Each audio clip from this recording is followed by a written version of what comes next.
আবার কিছু আছে কথার মধ্যে শিরক, যেমন কেমন আছেন, আপনার দোয়ায় ভালো আছে।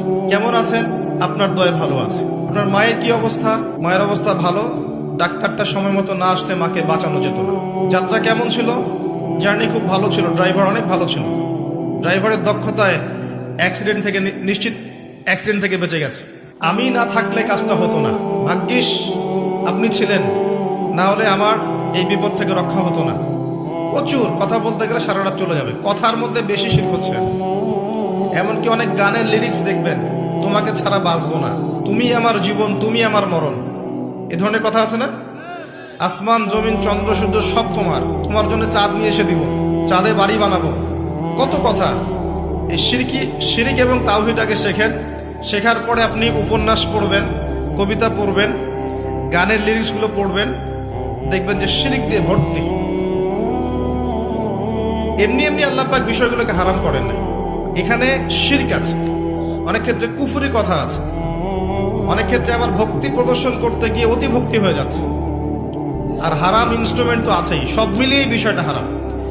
তার উপরে আবার এটা আপনার সময় কিল করবে এবং আপনাকে আল্লাহর জিকির থেকে সরিয়ে দেবে। যখন আপনি এগুলোর মধ্যে ডুবে যাবেন, ওই মোমেন্টে আপনি আল্লাহকে ডাকতে পারবেন না, ওই সময়টা ওরা খেয়ে ফেললো। সব মিলিয়ে বিষয়টা হারাম। তো এরকম কথায় অনেক শিরক হয়। তো বেসিক কথা হচ্ছে, তিনভাবে শিরক হতে পারে: আপনার কথায়, আপনার কাজে এবং আপনার চিন্তায়।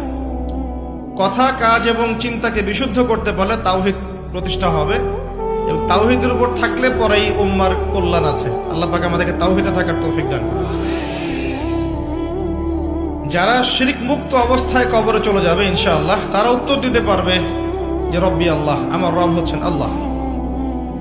যখন দ্বিতীয় প্রশ্ন করা হবে মা দীনুক, দুনিয়াতে যারা দিন ইসলামকে ঠাট্টার ছলে গ্রহণ করেছে, হাসি তামাশার মতো, ইসলামের কিছু অংশ ভালো লাগে গ্রহণ করেছে, কিছু অংশ ভালো লাগে না গ্রহণ করে নাই, যতটুকু করলে কোনো সমস্যা হয় না করে, যেটা করলে সমস্যা হয় করবে না, ইসলামকে পরিপূর্ণ জীবন ব্যবস্থা রূপে বিশ্বাসই করে না, মনে করে ইসলাম এই যুগে চলে না, ওই যুগে চলতো, ইসলাম সেকেলে ব্যাকডেটেড, এখন আমরা আধুনিকতার সময় আছি ইত্যাদি, ইসলামের সব বিধান এখন আসলে প্রযোজ্য নয়, এগুলো আগে চলতো এখন হয়তো চলে না। যদি ইসলাম সম্পর্কে এমন ধারণা থাকে মানুষের, সে উত্তর দিতে পারবে না যে মা দীনুক, তোমার দিন কি। যারা পরিপূর্ণরূপে ইসলামকে গ্রহণ করেছে মননে, ইসলাম একমাত্র জীবন ব্যবস্থা যেটা আল্লাহর কাছে গ্রহণীয়, এবং এখানে প্রত্যেকটা বিষয়ের সমাধান আছে। হ্যাঁ, আমি হয়তো আমল করতে পারছি না বা বাস্তবায়ন করতে পারছি না, কিন্তু আছে ইসলামের মধ্যে, এই আকীদা ঠিক আছে।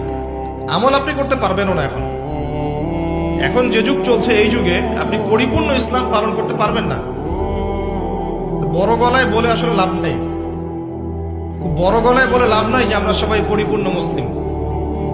যদি এটাই সত্য হতো তাহলে আমাদের আজকে অবস্থা হতো না। নাসুল্লাহ ফানাসিয়াহুম, তারা আল্লাহকে ভুলে গেছে, আল্লাহ তাদেরকে ভুলে গেছে। অনেক আয়াত আছে, আমি আস্তে আস্তে ওইদিকে যাব। আজকে আমাদের যে অবস্থা পুরো বৈশ্বিক প্রেক্ষাপটে, এর পিছনে আমরা দায়ী। মূলত আমরা ছাড়া দ্বিতীয় কেউ দায়ী নয়।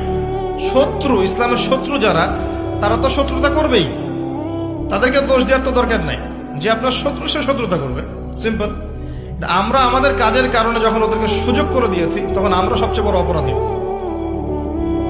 আলাইকুম আনফুসাকুম, আল্লাহ পাক বলেছেন, তোমরা নিজেরা নিজের নফসের আগে খবর নাও, নিজের নফসকে ঠিক করো। লা ইয়াদুররুকুম মান দাল্লা, যারা পথভ্রষ্ট হয়ে যাবে, এদের পথভ্রষ্টতা তোমাদের কোনো ক্ষতি করবে না। ইন ইহতাদাইতুম, যদি তোমরা হেদায়েতের উপর থাকো, যদি তোমরা পরিপূর্ণ হেদায়েতের উপর থাকো, তাহলে যারা পথভ্রষ্ট হয়ে যাচ্ছে বা গেছে, এদের পথভ্রষ্টতা তোমাদের কোনো ক্ষতি করবে না। ইলাল্লাহি মারজিউকুম জামিআন, তোমরা সবাই একসময় আল্লাহর কাছে ফিরে যাবে। ফায়ুনাব্বিউকুম বিমা কুনতুম তা'মালুন, আল্লাহ পাক জানিয়ে দেবেন তখন তোমরা কি করেছে। এই আয়াতের মধ্যে সব কারণ এবং ওষুধ দেয়া আছে, সিচুয়েশনের কারণ দেয়া আছে, যে আমরা নিজেদের ফিকির করা বাদ দিয়েছি, সবসময় অন্যের ফিকির করি, অন্যের সংস্কার, অন্যের ইসলাহ, অন্যের দোষ ধরা, অন্যকে উন্নতি, অগ্রগতি, প্রগতি, এগুলা চিন্তা করি, নিজের বেলায় খবর নাই। প্রথম কারণ আমাদের আত্মশুদ্ধি নাই। প্রথম মেজর কারণ আত্মশুদ্ধি নাই। আমি যে বলছি আমারও নাই। বড় গলায় কথা বলা সহজ, বাস্তবতা হচ্ছে এই আমরা প্রত্যেকেই অপরাধী।